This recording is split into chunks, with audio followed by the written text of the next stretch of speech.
Hello students, welcome back to my YouTube channel. आज के इस रिवीजन लेक्चर में हम ओसी का चैप्टर नंबर 1 रिवाइज करेंगे, प्रिंसिपल्स ऑफ मैनेजमेंट। इस चैप्टर के मैं टोटल 2 लेक्चर्स लूंगा, lecture number 1 and lecture number 2। ये 2 लेक्चर्स में हम अच्छे से डिटेल में इस चैप्टर को रिवाइज करेंगे। ऑब्वियसली ये रिवीजन लेक्चर है, इसमें हम 1 to 1 एक एक लाइन को तो डिस्कस नहीं कर सकते। जो जो इम्पोर्टेंट है इसमें से पार्ट मैं आपको वो बताऊंगा, और हाईलाइट भी मैंने ऑलरेडी इस पीडीएफ में करा हुआ है। आपको अगर ये पीडीएफ चाहिए तो इस वीडियो के डिस्क्रिप्शन में मैंने एक व्हाट्सएप ग्रुप की लिंक आपके साथ शेयर की, तो उस ग्रुप में आप ज्वाइन कीजिएगा। उस ग्रुप में मैं ये पीडीएफ आपको भेज दूंगा। यस बेटा, let's start the revision. Chapter number 1, principles of management. बहुत ही आसान सा चैप्टर है आपका 12th कॉमर्स का। सबसे पहले हम देखेंगे इंट्रोडक्शन।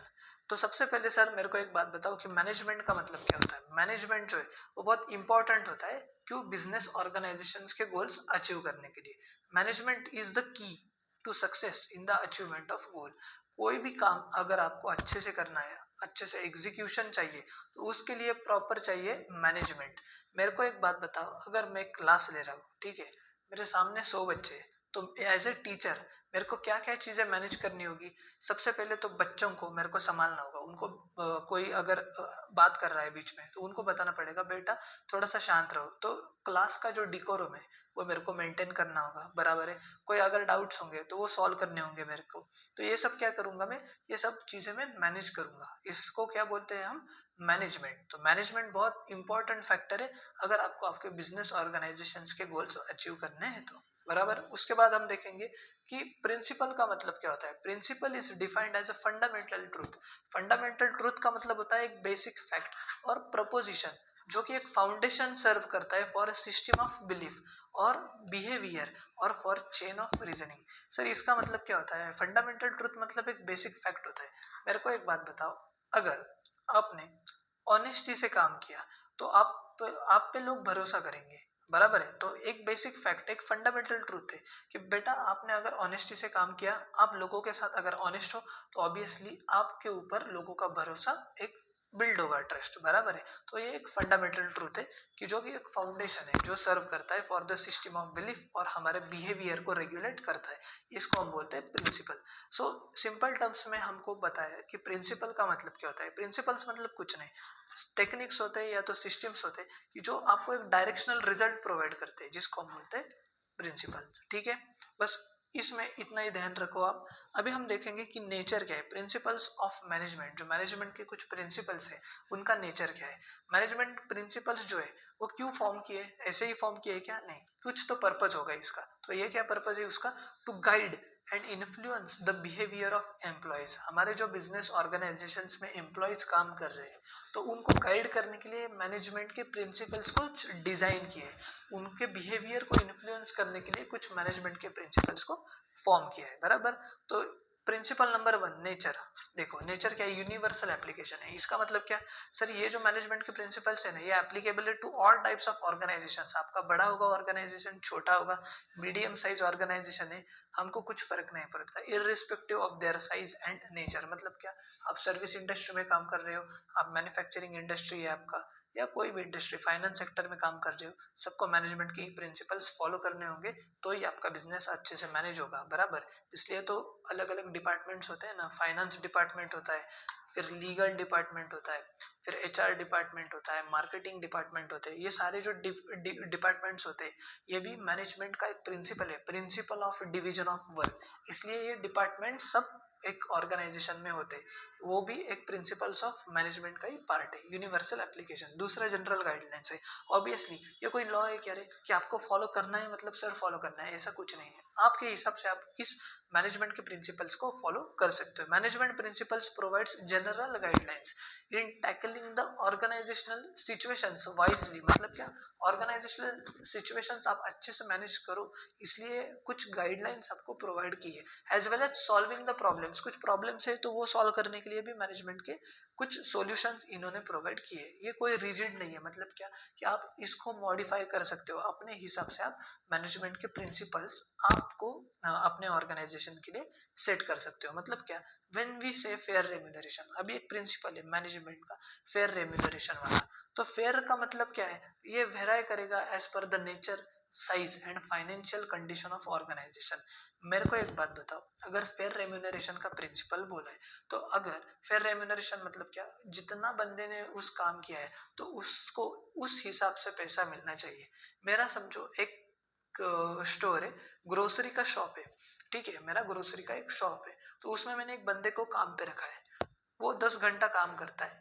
अभी मैं उसको 1 लाख रुपीज पगार दूंगा क्या रे? ऑब्वियसली नहीं दूंगा। क्यों सर? क्योंकि इंटेलेक्चुअल लेवल तो उसमें कुछ चाहिए नहीं। दूसरा, मेरा छोटा शॉप है, तो मेरे को ही अगर 1 लाख रुपीज में प्रॉफिट नहीं हो रहा है तो उस बंदे को कहाँ से दूं मैं? तो इसलिए अगर समझो उसको मैं 20,000 रुपीज पेमेंट दे रहा हूँ, बराबर, तो मेरे जो बगल वाले कुछ किराना के शॉप से वो भी 20-25 हजार दे रहे हैं, तो मेरा भी फेयर रेम्यूनरेशन है। वो भी 10 घंटा काम करा रहे, मैं भी 10 घंटा बंदे को उस काम करा रहा हूँ, मैं भी उसको रेम्यूनरेशन 20 हजार दे रहा हूँ, मेरे बगल वाले भी जो ग्रोसरी शॉप है वो उसको 20,000-25,000 रुपीज पेमेंट दे रहे हैं, बराबर है। उल्टा, उसका उल्टा भी देखेंगे आप। समझो एक कंपनी है, कंपनी में 10 घंटा एक बंदा काम कर रहा है, उसको एक इंटेलेक्चुअल लेवल का भी टास्क बहुत है और फिजिकल मेहनत भी ज्यादा है, उसको वो 20,000 रुपए दे रहे हैं। यार ये बराबर है क्या फेयर रेम्यूनरेशन? नहीं सर। उसके दोस्त को, मतलब जो मैनेजर है समझो, उसको मिल रहा है 2 लाख रुपीज पेमेंट, ये बंदा उस डिपार्टमेंट में काम कर रहा है एसोसिएट मैनेजर, तो उसको भी मिनिमम तो 1 लाख, नहीं तो जो भी होगा वो फेयर रेम्यूनरेशन उसको देना पड़ेगा। मतलब क्या फेयर रेम्यूनरेशन का मतलब क्या? ये डिपेंड करता है आपके बिजनेस का नेचर, आपके बिजनेस का साइज, आपके बिजनेस की फाइनेंशियल कंडीशन। एक बिजनेस लॉस में है भाई, तो वो क्या ही उसको पेमेंट देगा ना, मतलब देना तो पड़ेगा। बट आप अगर सोचोगे कि 2 lakhs उसको चाहिए, ऊपर से परक्विजिट्स भी चाहिए, तो ऐसा नहीं होगा, क्योंकि हमारा ही खाने के वादे तो आपको क्या से दूंगे, बराबर। General guidelines principles are formed by practice and experiments. ये प्रिंसिपल्स ऐसे नहीं किसी के मन में आए और बग दिए, ऐसा नहीं हुआ है बेटा। ये डेवलप हुए ग्रेजुअली, मतलब धीरे धीरे टाइम के समय ये डेवलप हुए मैनेजमेंट के प्रिंसिपल्स। थोड़ा रिसर्च वर्क हुए इसके लिए, प्रॉपर रिसर्च करा है, और उसके बाद ये मैनेजमेंट के प्रिंसिपल्स उन्होंने डेवलप किए। Systematic observations and experiments are conducted before developing them, बराबर। तो मतलब क्या कि जो मैनेजमेंट के जो प्रिंसिपल्स जिन्होंने डेवलप किए, उन्होंने ऐसे ही डेवलप नहीं किए, कुछ काम नहीं था तो चलो यार कुछ तो लिख देते हैं, मैनेजमेंट के प्रिंसिपल्स लिख दिए, इसलिए ऐसा नहीं है। उन्होंने ऑब्जर्वेशन किया है, उन्होंने एक्सपेरिमेंट्स किए, उसके बाद ये सब डेवलप किए उन्होंने। और फ्लेक्सिबिलिटी, जैसे मैंने बोला आपको, मैनेजमेंट के प्रिंसिपल्स फ्लेक्सिबल है, ये आप चेंज कर सकते हो या आप मॉडिफाई कर सकते हो अकॉर्डिंग टू द सिचुएशन, बराबर है। उसके बाद बिहेवियर इन नेचर, मतलब क्या, मैनेजमेंट एक ग्रुप एक्टिविटी है, आपको पता है। एक बंदा तो, एक बंदे के लिए तो मैनेजमेंट नहीं लगता ना, अगर कोई टीम टास्क है, कोई ग्रुप वर्क है, उसके लिए मैनेजमेंट लगता है। तो मैनेजमेंट प्रिंसिपल्स डिजाइन किए हैं क्यों? इन्फ्लुएंस करने के लिए ह्यूमन बींग्स को, बराबर। These principles control a group of persons and direct them to achieve the objectives. Management के प्रिंसिपल्स जो है, कुछ कुछ प्रिंसिपल्स वो बोलते हैं कि तुम ऐसा काम करो, unity of command, unity of direction वगैरह एक्सेट्रा एक्सेट्रा। अभी वो क्या है, हम वो आगे देखेंगे। तो मतलब क्या है कि इन्फ्लुएंस करने के लिए ह्यूमन बींग्स का जो बिहेवियर है, उनको इन्फ्लुएंस करने के लिए मैनेजमेंट के प्रिंसिपल्स डिजाइन किए। जैसे फेयर रेम्यूनरेशन का आपने देखा, तो फेयर रेम्यूनरेशन मतलब क्या, जो काम कर रहा है बंदा, तो जो वो बंदा काम कर रहा है उस हिसाब से उसको फेयर पेमेंट मिलना चाहिए, काम के हिसाब से। तो समझो अगर एक HR डिपार्टमेंट है, ठीक है, तो HR डिपार्टमेंट में 2 लोग काम करते हैं, एक का परफॉर्मेंस बहुत अच्छा है, तो इसलिए कंपनी ने क्या किया, उसको इंसेंटिव दिए, बराबर है। तो उस केस में क्या हुआ, इंसेंटिव देने के लिए उसने कुछ अच्छा काम किया है, बराबर, अच्छा काम किया है इसलिए इंसेंटिव मिला। इंसेंटिव मिलने के बाद वो बंदा खुश हो गया, वो मोटिवेट हो गया, और अच्छे से उसने प्रोडक्टिविटी अपने ऑर्गेनाइजेशन की तरफ बढ़ाई, बराबर है। तो ये कौन सा प्रिंसिपल फॉलो हुआ? Principle of fair remuneration. उसके बाद कॉज एंड इफेक्ट रिलेशनशिप, मतलब क्या, प्रिंसिपल्स ऑफ मैनेजमेंट जो है एक फाउंडेशन है, मतलब बेस है डिसीजंस लेने के लिए। वो डिटरमाइन करते कॉज और reason for a particular effect. मतलब क्या, फॉर एग्जांपल देखो, अगर आपने गुड वेजेस पे किए, इंसेंटिव्स पे किए, तो उससे क्या होगा, आउटपुट जो है ना वर्कर्स का, उसका आउटपुट इंक्रीज होने में हेल्प होगा, बराबर है। जिससे क्या होगा, एडवर्टाइजमेंट अच्छा होगा और आपका प्रोडक्ट का सेल भी बढ़ेगा। तो मतलब क्या, देखो कि ऐसी साइकिल कैसी, देखो अच्छे वेजेस पे किए तो इसलिए आउटपुट बढ़ गया, वर्कर का आउटपुट बढ़ गया। मतलब क्या, अगर वो 1 घंटे में 10 समझो टी शर्ट्स बनाता है, ठीक है, सिलता है, सिलाई का दुकान है उसका, अगर आपने अच्छे वेजेस पे किए, उसको गुड वेजेस पे किए, तो उसको मोटिवेट हुआ वो, उसने क्या किया, 10 के जगह अभी 15 वो टी शर्ट्स को सिलाई होती है उसकी पर आवर। तो ये क्या हो गया, cause and effect relationship. Cause क्या था, आपने वेजेस बढ़ाए इसलिए इफेक्ट क्या हुआ, अच्छा प्रोडक्शन हो गया, उसकी प्रोडक्टिविटी बढ़ गई। All principles are of equal importance, मतलब क्या, ऐसा नहीं कि एक जो प्रिंसिपल है मैनेजमेंट का वो बहुत ज़्यादा इंपॉर्टेंट है और बाकी सब तो फालतू है, ऐसा नहीं, इक्वली इंपॉर्टेंट है सब। If any specific principle is focused more, अगर आपने एक किसी प्रिंसिपल पे ज़्यादा फोकस किया और दूसरे ऐसे ही तो आपने नहीं फोकस किया, आपने बोला ठीक है यार ये अपने को इंपॉर्टेंट है, ये कुछ काम के नहीं है, तो इसका इफेक्ट क्या होगा, वर्किंग पे, आपके ऑर्गेनाइजेशन के वर्किंग पे उसका इम्पैक्ट होगा। उसके बाद है significance of management principle. Significance का मीनिंग होता है इंपॉर्टेंस, कि मैनेजमेंट प्रिंसिपल्स का क्या इंपॉर्टेंस है। उसमें देखो पहला तो है ये डेटा प्रोवाइड करता है, यूजफुल इंसाइट प्रोवाइड करता है मैनेजर्स को। इंसाइट मतलब डेटा या आइडिया प्रोवाइड करता है। It helps the managers to understand the organisation. एक मैनेजर अपने ऑर्गेनाइजेशन को बेटर अंडरस्टैंड कर सकता है मैनेजमेंट के प्रिंसिपल्स यूज करके। It further helps the managers to find out the solution to the problem. अगर कुछ मैनेजमेंट में प्रॉब्लम है, अगर कुछ आपके ऑर्गेनाइजेशन में प्रॉब्लम है, वो ऑर्गेनाइजेशन का प्रॉब्लम टैकल करने के लिए ये अच्छे अच्छे आपको सॉल्यूशंस प्रोवाइड करता है। दूसरा, helps in efficient utilisation of resources.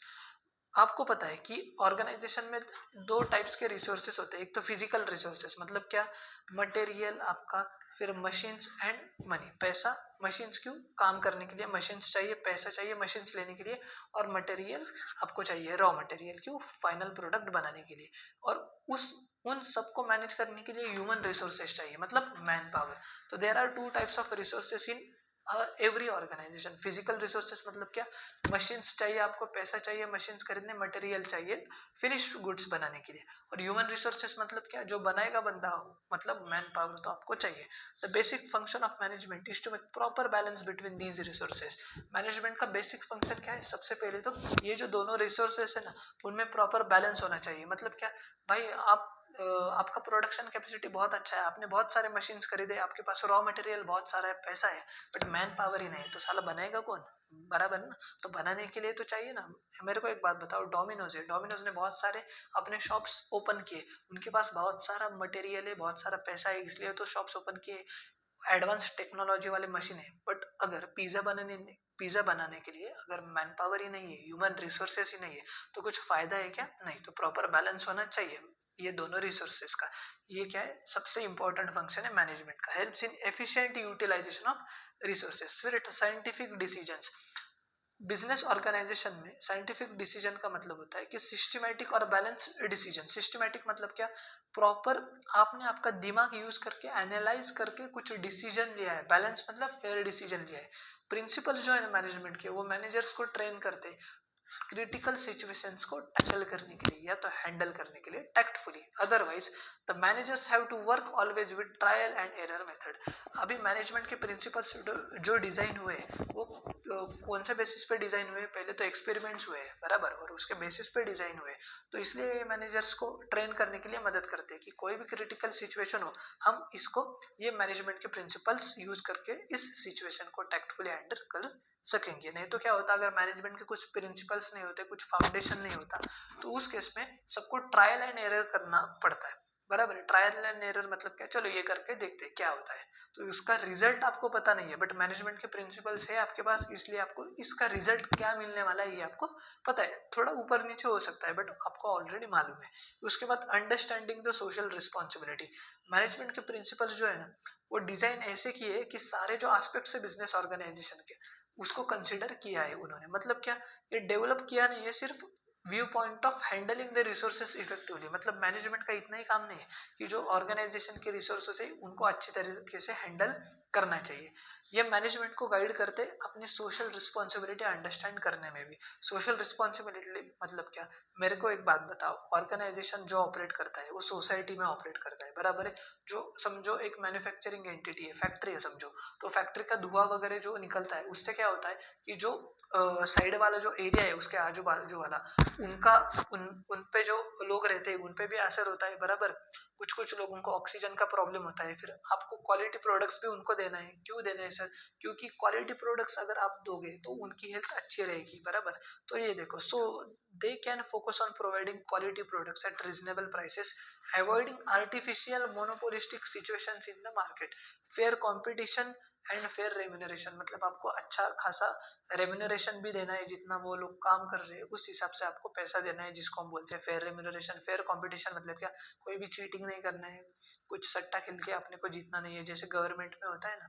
आपको पता है कि गवर्नमेंट का जो कॉन्ट्रैक्ट मिलता है ना, तो गवर्नमेंट का कॉन्ट्रैक्ट लेने के लिए आपको वो गवर्नमेंट ऑफिशियल्स को पैसा खिलाना पड़ता है। जो ज्यादा पैसा खिलाता है उसको गवर्नमेंट का कॉन्ट्रैक्ट मिलता है, नहीं तो जनरली मिलता नहीं है आजकल। तो मोनोपोलिस्टिक सिचुएशंस आपको अवॉइड करना है। मोनोपोलिस्टिक सिचुएशंस मतलब क्या? आप प्राइस रिगिंग कर रहे हो, मतलब क्या? आप सेटिंग लगा रहे हो और बोल रहे हो कि भाई साहब आप क्या करो, आप बिड मत करो, मैं आपको कुछ कमीशन दूंगा, ये कॉन्ट्रैक्ट मेरे को मिलना चाहिए। मोनोपोलिस्टिक मतलब मेरी मार्केट में मोनोपोली है।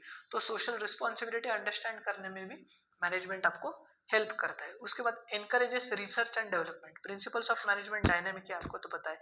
Their nature goes on changing along with the changes in the business world. जैसे बिजनेस वर्ल्ड में चेंजेस होंगे उनका नेचर वैसे चेंज होगा। ओवर द ईयर्स ये डेवलप हुए to suit the current need. It enables the managers to bring consistent improvement in them.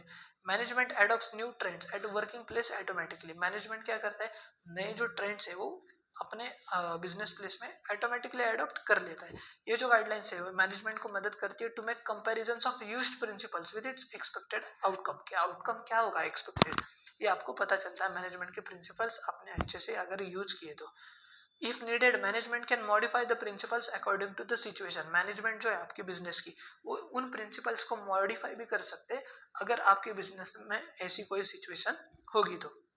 For example देखो, रिसर्च एंड डेवलपमेंट जो डिपार्टमेंट है always works on finding new techniques in the field of production, finance, marketing etcetera. R&D department का main function ही क्या होता है कि उनको नए टेक्निक्स जो है वो फाइंड आउट करने हैं। प्रोडक्शन के डिपार्टमेंट में, फाइनेंस के डिपार्टमेंट में, मार्केटिंग के डिपार्टमेंट में, HR के डिपार्टमेंट में। तो मैनेजमेंट के प्रिंसिपल्स रिजिड नहीं है। जैसे जैसे बिजनेस ऑर्गेनाइजेशन में या एक्सटर्नल वर्ल्ड में चेंजेस आएंगे वैसे मैनेजमेंट के प्रिंसिपल्स हम मॉडिफाई कर सकते हैं और उस हिसाब से हम यूज कर सकते हैं बराबर। अभी देखो जैसे AI का जमाना है, तो अभी क्या करते हैं लोग, सब AI यूज करते हैं, अपने बिजनेस में यूज करते हैं, एम्प्लॉयज अपने डे टू डे लाइफ में यूज करते हैं, उसके टास्क में यूज करते हैं टास्क में। पहले के जमाने में ऐसा नहीं होता, कोई लैपटॉप वगैरह नहीं होता था, सबका अपना खुद का दिमाग लगाना पड़ता था।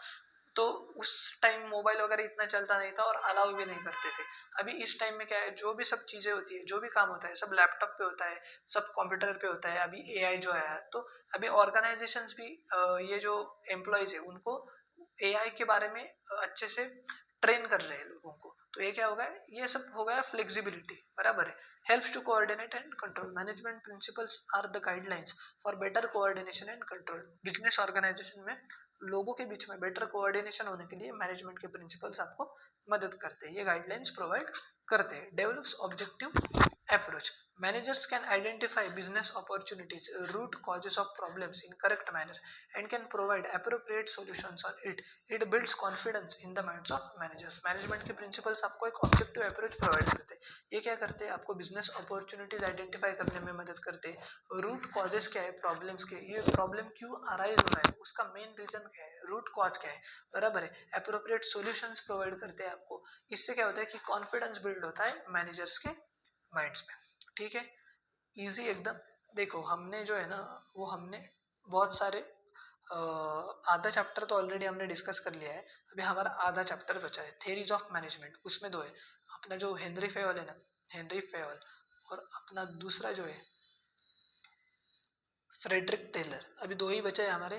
तो ये दोनों के जो प्रिंसिपल्स उन्होंने प्रोवाइड किए मैनेजमेंट के, ये देखने के बाद अपना चैप्टर हो गया पूरा खत्म। इसको हमको डिस्कस करने में लगेंगे मैक्स टू मैक्स 20 से 25 मिनट। तो अभी ये जो पार्ट है ये मैं रिकॉर्ड करूँगा। अभी आज का जो पार्ट है, वो आज का पार्ट आप क्या करोगे, आप घर जाके अच्छे से रिवाइज करोगे। आपके पास अगर टेक्स्ट बुक होगा तो उसमें से भी आप रिवाइज कर सकते हो, कोई दिक्कत नहीं है। सो यस बेटा, आज का लेक्चर में बस इतना ही। अगर आपको ये लेक्चर पसंद आया होगा तो लाइक कीजिए, चैनल को सब्सक्राइब कीजिए और अपने दोस्तों के साथ भी ज़रूर शेयर कीजिएगा।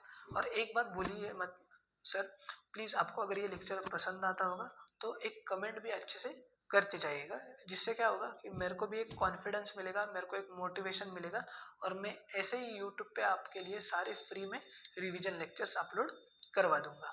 अभी ओसी का ये चैप्टर नंबर 1 ही चल रहा है हमारा। मैं इससे ओसी के सारे जो चैप्टर्स है वो सारे चैप्टर्स के रिवीजन में आपके पास अपलोड करवा दूंगा, तो कोई भी दिक्कत नहीं है, बस आप कमेंट कीजिएगा। Yes, tata, bye bye.